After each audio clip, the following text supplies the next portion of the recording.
नमस्कार विद्यार्थी मित्रांनो, सर्वप्रथम आपणा सर्वांचं नांदेड फ्री एज्युकेशन या चॅनलमध्ये मनापासून स्वागत। आज आपण वर्ग 9वीच्या मराठी कुमार भारती या विषयातील 16वी कविता वनवासी ही पाहणार आहोत। या कवितेचे कवी तुकाराम धांडे हे आहेत। चला तर मग पाहूयात वनवासी ही कविता। सर्वप्रथम आपण तुकाराम धांडे यांचा परिचय पाहूयात। तुकाराम धांडे जन्म 1961, आजही ते हयात आहेत। मराठी साहित्यातील प्रसिद्ध कवी। बालपणी पाहिलेले निसर्ग आणि घेतलेले अनुभव यातून त्यांच्या कवितांची निर्मिती झाली। निसर्ग व रानशेती यांच्यावर आधारित कवितांचं लेखनही त्यांनी केलं आहे। त्यांनी लिहिलेल्या भूगोल या कवितेचं इंग्रजीमध्ये भाषांतर झालं असून अमेरिकेचे माजी राष्ट्राध्यक्ष ओबामा यांच्यापर्यंत ही कविता पोहोचली आहे। सोबतच तुकाराम धांडे यांनी विविध साप्ताहिक, मासिके, दिवाळी अंकातून कथा आणि ललित लेखनही केलेलं आहे। निसर्ग आणि माणूस हा त्यांच्या लेखनाचा आवडता विषय। वळीव हा कविता संग्रहही प्रकाशित केला आहे। असा त्यांचा परिचय सांगितला जातो। तुकाराम धांडे यांच्याशी संबंधित ही काही छायाचित्रे। प्रत्यक्ष तुकाराम धांडे आदिवासी रानकवी यांचे हे छायाचित्र। रानवाटेवरचा तुका असेही त्यांना म्हटले जाते। त्यासोबतच त्यांनी वळीव नावाचा कविता संग्रहही लिहिला आहे। कवितेचा आशय। सदर कवितेत कवी तुकाराम धांडे यांनी डोंगरदऱ्यात जीवन जगणाऱ्या वनवासींविषयी, त्यांच्या निसर्ग प्रेमाविषयी अत्यंत तालबद्ध शब्दात वर्णन केलं आहे। स्वतः निसर्गाच्या सानिध्यात बालपण घालवलेल्या कवीने वनवासींच्या मुलांची स्वप्ने, इच्छा, महत्त्वाकांक्षा असे त्यांच्या आयुष्यातले बारकावे शब्दबद्ध केले आहेत। आता आपण कविता वाचून घेऊया। आम्ही डोंगर राजाची पोरं कळसू आईची, आम्ही उघडी बोडकी बाळ परवरा माईची।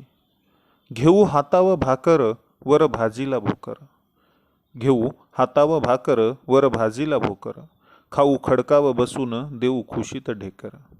खेळू टेकडी भवती पळू वाऱ्याच्या संगती, खेळू टेकडी भवती पळू वाऱ्याच्या संगती। वर पांघरू आभाळ लुळू पृथ्वीवरती, वर पांघरू आभाळ लुळू पृथ्वीवरती। आम्ही वाघाच्या लवणाचे, आम्ही वाघाच्या लवणाचे, आम्ही वांदार नळीचे।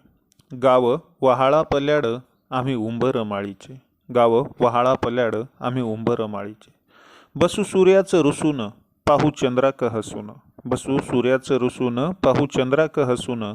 बोलू वाजती किड्यांशी नाचू घोंगडी नेसून। डोई आभाळ पेलीत चालू सिंहाच्या चालीत, डोई आभाळ पेलीत चालू सिंहाच्या चालीत। हिंडू झाडा कड्यांवरी बोलू पक्षाच्या बोलीत। आम्ही समस्यांच्या वेगानं, आम्ही समस्यांच्या वेगानं जाऊ डोंगर यंगून।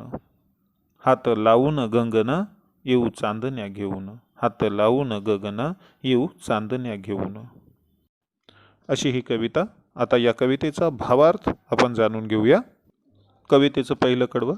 आम्ही डोंगर राजाची पोरं कळसू आईची, आम्ही उघडी बोडकी बाळ परवरा माईची।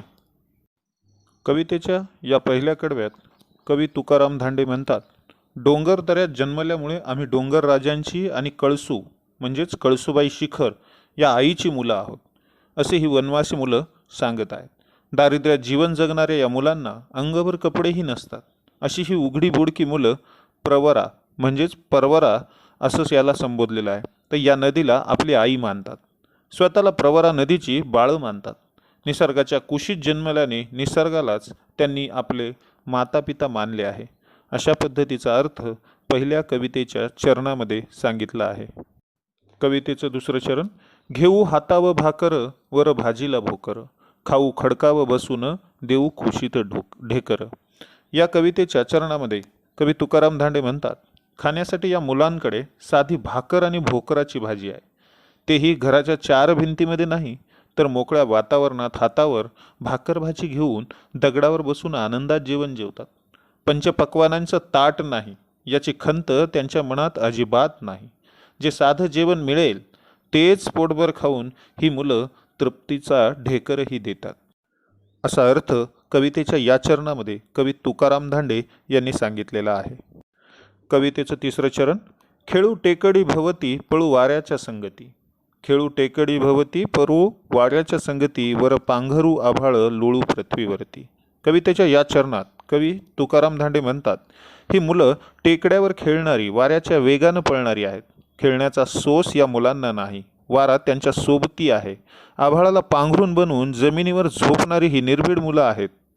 मऊ गाद्या अन छान दुलई असं अंथरून पांघरून नाही, तरीही मुलं शांत बाहेरच्या वातावरणामध्ये झोपतात.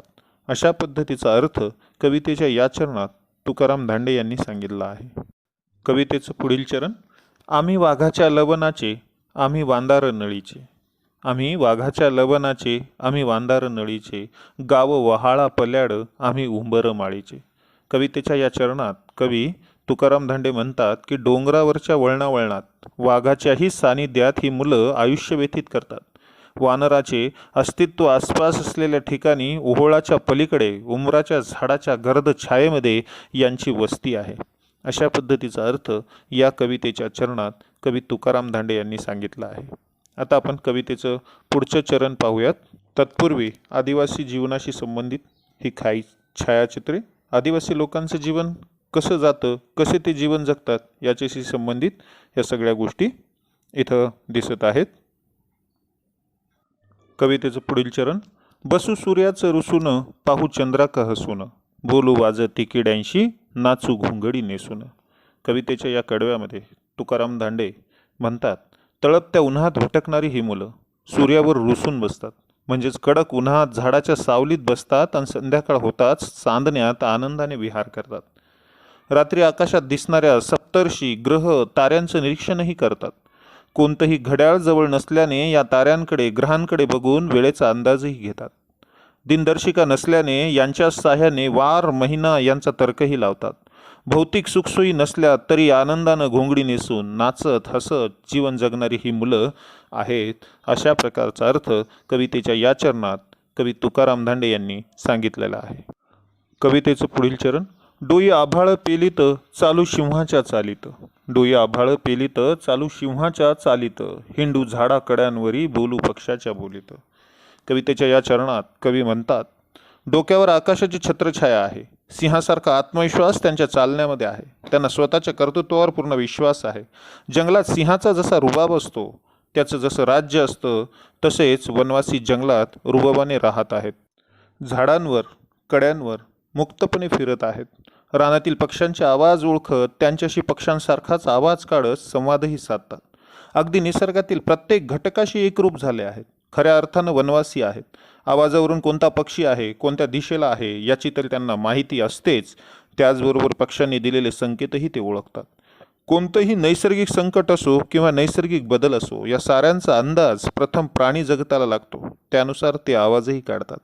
त्यांच्या आवाजावरून हे वनवासी लोक सावध होतात. जणू एकमेकांचे सगळे सोयरे बनवून वनात एकत्रित राहतात. असा अर्थ कवितेच्या या चरणात कवींनी सांगितला आहे. कवितेचं शेवटचं चरण. आम्ही सस्याच्या वेगानं जाऊ डोंगर यंगून. आम्ही सस्याच्या वेगानं जाऊ डोंगर यंगून, हात लावून गगना येऊ चांदण्या घेऊन. कवितेच्या या शेवटच्या चरणात कवी तुकाराम धांडे म्हणालेत, सशासारखं वेगवान पळून ही मुलं सहज डोंगर चढतात. सशासारखं वेगवान पळून ही मुलं सहज डोंगर चढतात. आकाशाला गवसणी घालण्याचं सामर्थ्यही यांच्यामध्ये आहे. डोंगरांच्या उंच भागी जाण्या इतपत साहस यांच्यात आहे. आकाशातल्या चांदण्यांना घेऊन येण्याची क्षमता त्यांच्या जवळ आहे.